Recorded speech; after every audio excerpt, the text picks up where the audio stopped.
여러분, 중국의 논어에 보면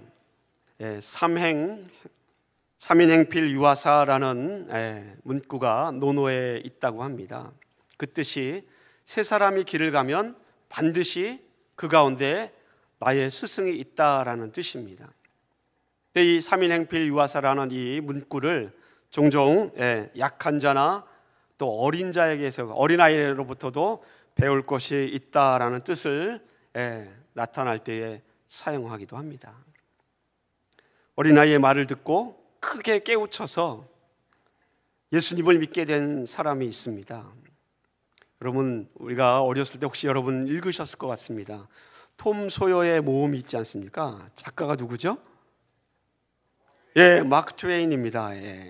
바로 이 마크 트웨인. 이 마크 트웨인이 이 책을 쓰고 나서 정말로 유명해졌습니다. 가족들과 함께 유럽으로 여행을 간 것입니다. 영국에 가서 보았던 영국의 황제가 나와서 환대해 주고요, 대신과 학자들이 환대해 줍니다.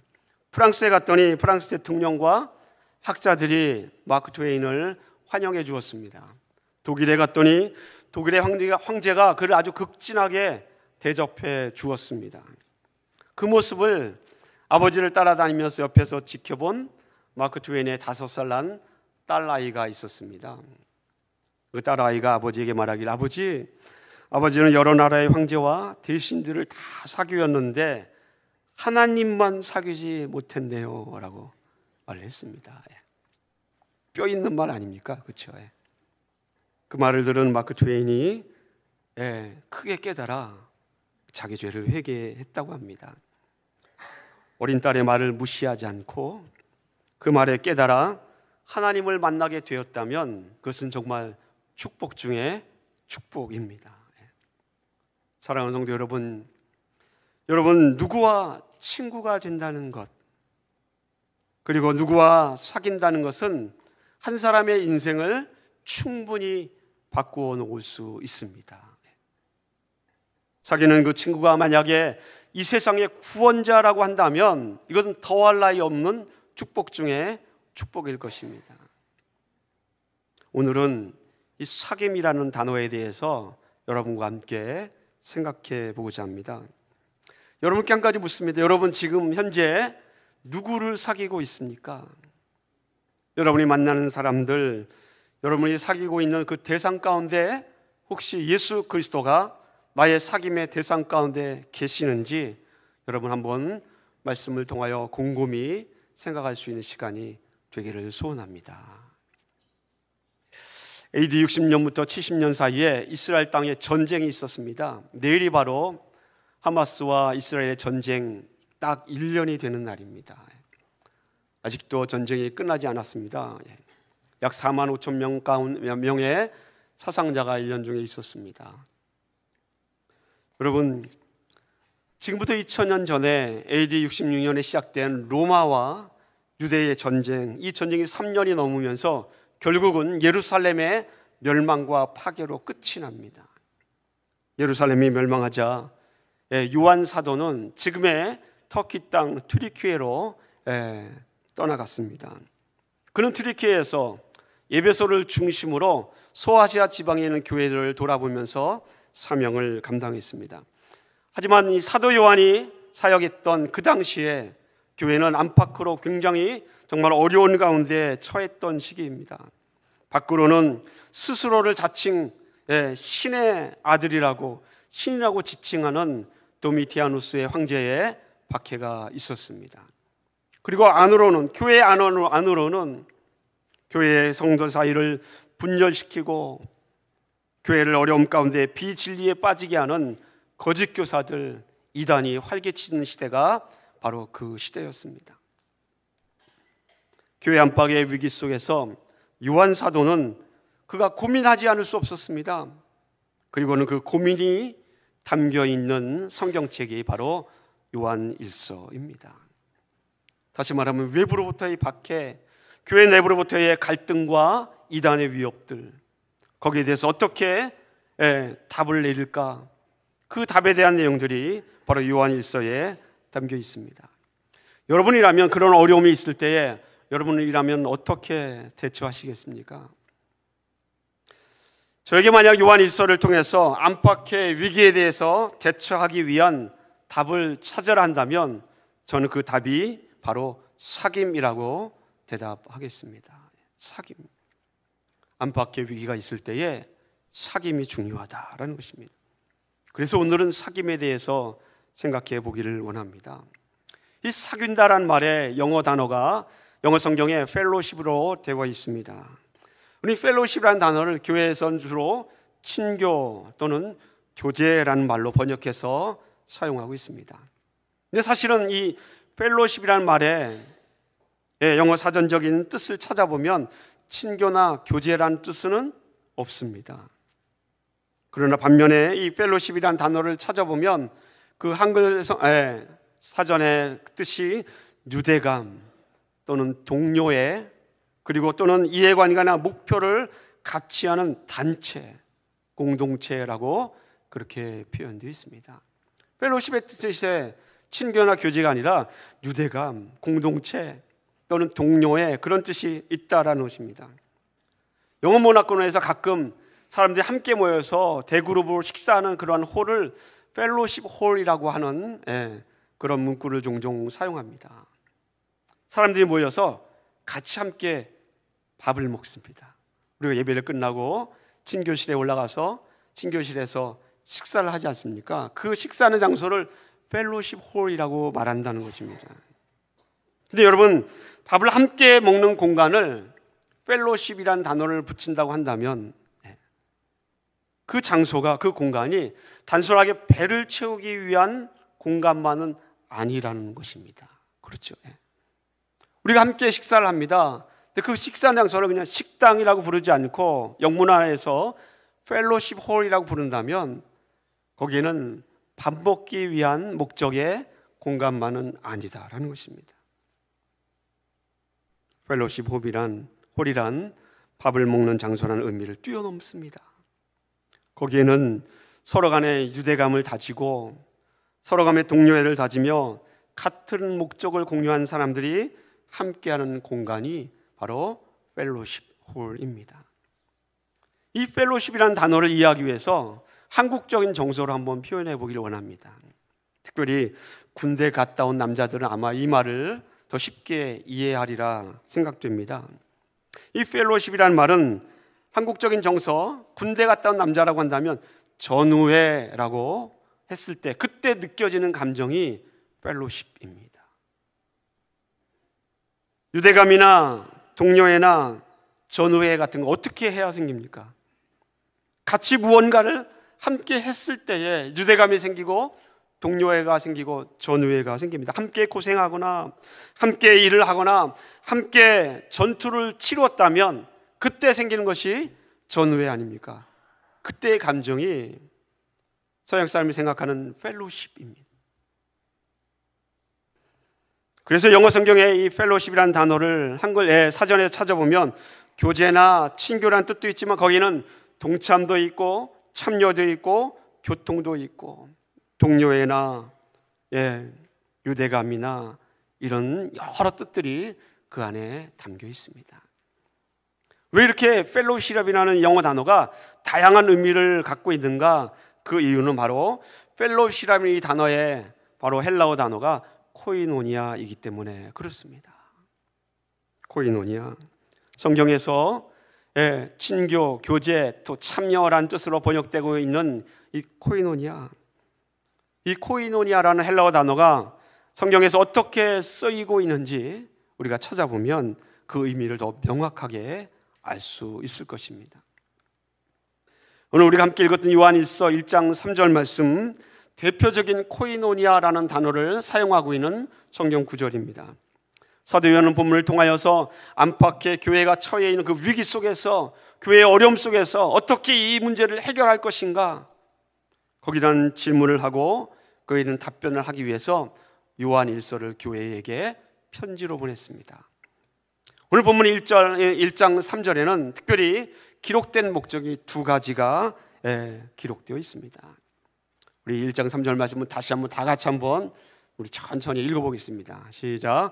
우리가 보고 들은 말을 너희에게도 전함은 너희로 우리와 사귐이 있게 하려 함이니 우리의 사귐은 아버지와 그의 아들 예수 그리스도와 더불어 누림이라. 요한 사도는 그가 보고 그가 들은 것을 너희에게 편지로 전한다라고 기록하고 있습니다. 그리고 전하는 그 이유가 무엇인지 이 3절에 밝히고 있습니다.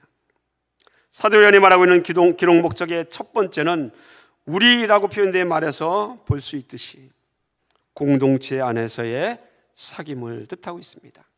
사귐, 코이노니아, 이것은 바로 공동체 안에서의 사귐입니다. 친밀한 관계의 사귐은 그렇기 때문에 1차적으로 그 사귐의 대상이 되는 사람들은 바로 그리스도인, 동료 그리스도인들입니다. 우리가 친교하자, 또 코이노니아를 나눕시다 라고 했을 때 그때 첫 번째 대상이 되는 사람들이 누구입니까? 여러분과 함께 예배를 드리고 함께 식사하는 우리 동료들, 그리스도인입니다. 성경은, 신약 성경에는 코이노니아라는 단어를 다양한 의미로 표현하고 있습니다. 거기는 사람과 사람들의 사귐이 들어 있습니다. 사도행전 2장 42절에 보니까 이렇게 기록되어 있습니다. 그들이 사도의 가르침을 받아 서로 교제했다. 이때의 교제가 바로 코이노니아입니다. 함께 모여서 가르침을 받고 같이 식사하고 떡을 떼는 것, 그것도 교제입니다. 코이노니아입니다. 그런가 하면 갈라디아서 2장 9절 말씀 이렇게 기록되어 있습니다. 기둥같이 여기는 야고보와 게바와 요한도 내게 주신 은혜를 알므로 나와 바나바에게 친교 약속을 하였으니라고 기록되어 있습니다. 예, 야고보와 게바인 그 베드로와 그리고 요한이 바울과 바나바에게 악수를 청했다는 겁니다. 친교의 약수를. 당연히 악수하는 게 이상할까라고 생각할 수 있겠지만 사실은 그 연호는 복잡합니다. 여러분, 사도 바울이 되기 전에 이 청년의 원래 이름은 사울입니다. 사울이 뭐 했던 사람입니까? 스데반 집사를 돌로 쳐서 죽일 때에 증인이 되었던 청년입니다. 사울이라는 이 청년은 예수님을 믿는 사람을 핍박하고 예수 믿는 사람들을 잡아다가 감옥에 넣는 일에 앞장을 섰던 사람입니다. 그런데 들려오는 소문에 이 사울이라는 청년이 예수님을 믿었다라는 것입니다. 믿겨지지가 않는 것입니다. 그렇게 예수 믿는 사람을 받겠던 사람이 예수님을 믿었다라고 하니 이게 믿어지지가 않습니다. 그래요. 그리고 뿐만 아니라 그와 함께 사역을 하는 바나바까지 저 사람이 제대로 된 정신일까라고 의심을 받습니다. 그런데 오늘 본문에 보니까 갈라디아서 2장 9절에 내게 주신 은혜를 알므로, 바울에게 주신 은혜를 야고보도 그리고 게바인 베드로도 요한도 알게 됐다라는 것입니다. 하나님이 이 사울이한 청년에게 은혜를 주셨고 바울로 바뀌어졌다는 사실을 이 사람들이 알고는 어떻게 합니까? 바울에게, 바나바에게 친교의 약수를 청하는 것, 이것도 코이노니아입니다. 사귐입니다. 사도 요한은 요한일서를 기록하면서 바로 이러한 사귐, 우리의 사귐, 성도와 성도 사이의 친교, 성도와 성도 사이의 친밀한 관계를 표현할 때에 바로 사귐, 코이노니아라는 단어를 사용하고 있습니다. 그런가 하면 이 3절 말씀에는 두 번째 기록된 목적이 있습니다. 그 두 번째 기록된 목적은 바로 하나님과 예수 그리스도와 더불어 누리는 사귐 때문이라고 기록하고 있는 내용입니다. 사도 요한은 성도들에게 편지를 하면서 그리스도인과 그리스도인 사이의 사귐도 중요하지만 우리에게 더욱 중요한 코이노니아, 사귐의 대상이 되는 분은 바로 하나님의 아들 예수 그리스도다라는 것입니다. 믿습니까? 예.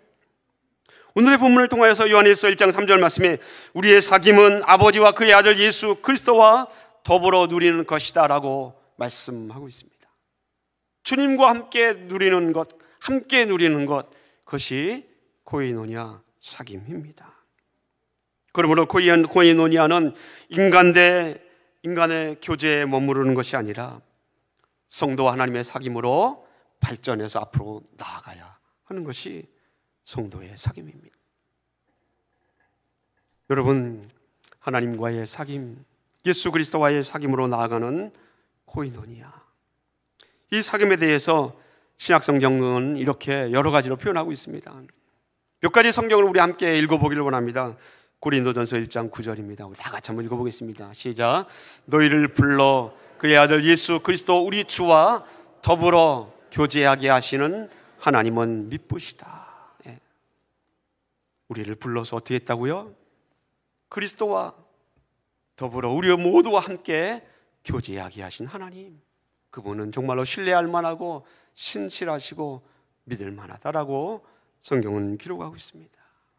우리의 사귐은 우리만의 사귐이 아니라 누구와 같이 사귀어야 됩니까? 예수 그리스도와 함께하는 사귐입니다. 그런가 하면 빌립보서 3장에는 다른 각도로 코이노니아를 설명하고 있습니다. 우리 한번 다 같이 빌립보서 3장 10절을 읽어보겠습니다. 내가 그리스도와 그 부활의 권능과 그 고난의 참여함을 알고자 하여 그의 죽으심을 본받아. 여기서 말하는 사귐 코이노니아는 어떤 뜻입니까? 참여한다. 참여. 그런데 무엇에 참여하는 것이 코이노니아입니까? 그리스도의 고난에 참여하는 것. 힘들고 어려운 고난에 참여하는 것, 그것도 사귐이요 코이노니아라고 신약성경 우리에게 가르치고 있습니다. 고린도전서 10장 16절은 이렇게 설명하고 있습니다. 우리 다 같이 한번 같이 읽겠습니다. 우리가 축복하는 바 축복의 자는 그리스도의 피에 참여함이 아니며 우리의 떼는 떡은 그리스도의 몸에 참여함이 아니냐. 예. 무슨 뜻입니까? 코이노니아, 그것을 참여로 설명하면서 바로 그리스도의 피에 동참하는 것, 그리스도의 몸에 참여하는 것, 그것이 바로 코이노니아, 사귐이라고 성경은 기록하고 있습니다. 사람과 사람 사이의 사귐도 중요하지만 주님과의 사귐이 중요합니다. 근데 그 주님과의 사귐은 그냥 만나서 주님 굿모닝 하고 인사하는 것, 그럼 사귐으로만 끝나는 것이 아니라 성경이 가르치고 있는 사귐은 예수 그리스도의 고난과 주님이 가셨던 길에 동참하는 것도, 그것도 코이노니아 사귐이라고 가르치고 있습니다. 그리스도의 고난에 동참하는 것, 주님이 가셨던 십자가에, 그 십자가를 통해서 자기의 몸을 내어주신 예수 그리스도의 몸에 참여하는 것, 그것도 사귐이요 코이노니아입니다. 사랑하는 성도 여러분, 어디에 참여한다는 것, 우리는 동참이라고 말합니다. 예수 그리스도와 사귄다는 것, 이렇게 정리해 볼 수 있습니다. 그리스도와 사귄다는 것은 예수 그리스도 안으로 들어가는 것입니다. 그 안에 동참하는 것. 여러분, 예수 그리스도 안에 계십니까? 그러면 주님과 사귀고 있는 것입니다. 믿습니까? 여러분, 그렇기 때문에 그리스도와 사귀는 것, 주님 안에 거하는 것이기 때문에, 그러므로 예수님을 믿는 사람, 성도들과의 사귐은 코이노니아는 그냥 사람들의 모임으로 끝나지 않습니다. 그냥 사람들의 모임이 아니라 그리스도 안에 있는 사람들, 그리스도와 함께 동참한 사람들의 모임이 바로 성도의 사귐이요 코이노니아입니다. 여러분, 그리스도 안에 있는 것, 그리스도의 모든 일에 동참하는 것, 그것이 사귐이요 코이노니아이신 것을 여러분 기억하시길 예수님 이름으로 간절히 부탁을 드립니다. 여러분, 예수님과 함께 격전지에 나가서 전투를 치렀습니다. 예. 주님과 함께 십자가의 군사가 되어서 막 전투를 치릅니다. 무슨 마음이 생깁니까? 전우회가 생기죠. 예. 그게 뭐라고요? 코이노니아, 예. 펠로십입니다. 주님이 먼저 가신 십자가의 길, 그 길이 힘들고 어렵지만 나도 그 길에 동참합니다. 그때 생기는 유대감, 주님과의 유대감, 그것이 사귐이요 코이노니아입니다. 여러분과 저는 분명히 다르지 않습니까? 분명히 다릅니다. 그런데 여러분도 그렇고 저도 그렇고 예수 그리스도의 몸에 지금 함께 참여해 있습니다. 그때 생각되는 동료회, 그것이 바로 사귐이요 코이노니아입니다. 여러분, 이 자리에 함께 있는 우리 모두가 예수 그리스도 안에 거하고 그리스도의 몸 안에서 서로 동참해 있기 때문에 우리가 사귀는 자요 코이노니아임을 여러분 믿으시길 예수님의 이름으로 간절히 축원을 드립니다. 여기에 동의하시고 아멘 하신다면 그 다음 단계로 나갈 수 있습니다. 여러분, 교회는 유기체입니다. 한번 따라 하십시오. 교회는 유기체입니다.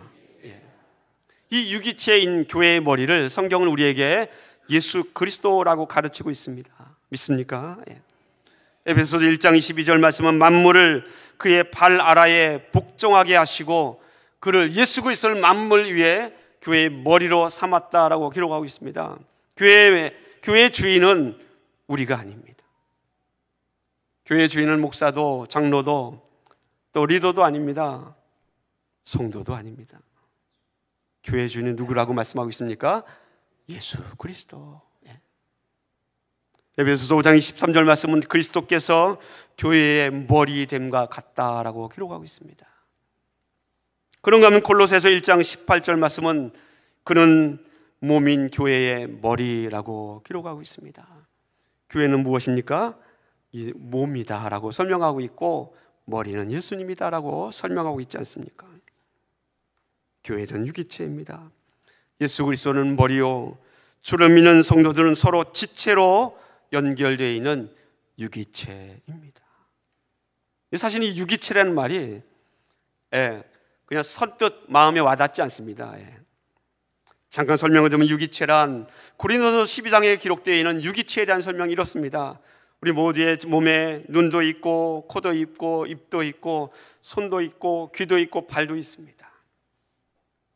그런데 이 모든 몸의 신체의 지체들이 서로 다른 역할을 하고 있습니다. 그러나 한 몸 안에 각 모든 신체가 정상적인 활동을 하기 위해서는 서로가 서로에 대해서 필요를 인정해 주는 것, 그것이 바로 유기체의 조건입니다. 예를 들면 이렇습니다. 눈이 없다고 한번 생각해 보십시오. 눈이 없습니다. 코도 있고 입도 있고 귀도 있고 손도 있고 발도 다 있습니다. 그런데 눈이 딱 없는 겁니다. 정상적인 생활을 할 수 있습니까? 할 수 없습니다. 마찬가지입니다. 정상적인 그런 몸이 되기 위해서 서로가 서로에게 중요하다는 것을 서로 알아주고 이해해 주는 것, 그것이 유기체의 조건입니다. 그러므로 유기체 안에 묶여있는 교회 공동체는 누가 먼저이고 누가 훨씬 더 중요한가는 이건 중요하지 않습니다. 크든지 작든지 중요하든지 아니면 더 많이 중요하든지 이런 것들은 전혀 이슈가 되지 않는다는 것입니다. 그것이 바로 유기체입니다. 그러므로 사랑하는 성도 여러분, 하나의 정상적인 몸이 되기 위하여서는 서로가 서로에게 너도 필요하고 나도 필요하다라는 것, 상대방을 인정하고 이해하는 것, 그것이 바로 사귐의 정신, 코이노니아의 스피릿입니다. 이 정신이 우리에게 있었으면 좋겠습니다. 말씀을 맺기 전에 여러분에게 일주일 동안 숙제를 내주겠습니다. 다음 주에는 이 숙제를 반드시 검사할 겁니다. 목사님, 저 학교 다닐 때도 숙제하기 싫었는데 다 이 나이 들어서 지금 숙제를 내주면 어떻게 하십니까? 정말 이런 숙제를 해주시기를 부탁을 드립니다. 예수님이 이 땅에 오셨습니다. 근데 예수님이 이 땅에 오신 목적을 세상과 사귀기 위해서 이 땅에 오셨다라고도 표현할 수 있습니다. 예수님이 이 땅에 오셔서 이 세상에 살고 있는 사람들에게 어떻게 그들과 사귈 수 있는지 바로 코이노니아의 본을 예수님께서 보여주셨습니다. 예수님께서 세상과 사귀는 본을 보여주셨다라고 한다면 이 예수님의 본을 따르지 않으면 우리는 세상과 사귈 수 없습니다. 끊어질 수밖에 없다는 것입니다. 너희는 세상의 빛이라 말씀하셨는데 빛이 될 수 없는 겁니다. 세상과 분리된 상태에서는 그들을 인도할 수 없지 않습니까? 성도의 사귐은 예수님과의 사귐을 근간으로 하고 있습니다. 내가 예수님과 사귀고 있는 것, 그것 때문에 사람을 사귈 수 있고 성도와 함께 사귈 수 있고 세상과 사귈 수 있다라는 것입니다. 그것이 성도의 사귐입니다. 하나님을 알지 못하는 사람의 사귐은 상관이 없습니다. 돈으로 사귀든지 아니면 이해관계로 사귀든지 아니면 친밀감으로 사귀든지 전혀 상관없습니다. 그러나 적어도 내가 예수님을 믿는 그리스도인으로서 사귀려고 한다면 예수 그리스도를 빼놓고서는 우리의 사귐은 존재하지 않는다라는 것입니다. 예수가 없는 사귐, 그것은 알맹이가 빠진 인간 대 인간의 사귐에 끝나지 않습니다. 예수가 없는 성도의 사귐이라고 한다면 결국은 반드시 문제가 생깁니다. 예수님이 먼저 보여주신 사귐이 무엇입니까? 바로 오늘 숙제의 내용입니다. 주님이 먼저 보여주신 사귐이 무엇일까? 저에게 묻는다면 저는 그 사귐 중에 하나는 바로 섬김이다라고 그렇게 답변하겠습니다. 여러분, 이게 숙제입니다. 섬김은 주님이 세상을 사귀는 방식이었습니다. 마가복음 10장에 보면 예수님께서는 우리에게 섬김을 통해서 사귀라라고 명령하셨습니다. 이렇게 기록되어 있습니다. 마가복음 10장 45절입니다. 그냥 다 같이 읽어볼까요? 인자가 온 것은 섬김을 받으려 함이 아니라 도리어 섬기려 하고 자기 목숨을 많은 사람의 대속물로 주려 함이니라. 아멘. 주님이 세상에 오셔서 세상을 사랑하시고 세상에 자기 몸을 내어주신 사귐의 방식이셨습니다. 사람의 사귐의 방식은 받는 것을 좋아합니다. 누군가를 사귈 때에 상대방이 나에게 무언가 주거나 나에게 뭔가 호감을 주었을 때 그때 마음이 열리고 사귀기 시작한다는 것입니다. 누군가 나를 환대해 주거나 나에게 칭찬을 해주거나 아니면 선물을 주거나 나에게 식사를 하자 같이 먼저 요청했을 때에 그때에 나를 좋아해 주고 나를 환대해 주는 것 때문에 세상 사람들은 마음을 열고 그와 교제하고 사귀게 됩니다. 이건 세상 사람들도 다 아는 그런 사귐의 방식입니다. 근데 예수님의 사귐의 방식은 세상과 다른 것이 있었습니다.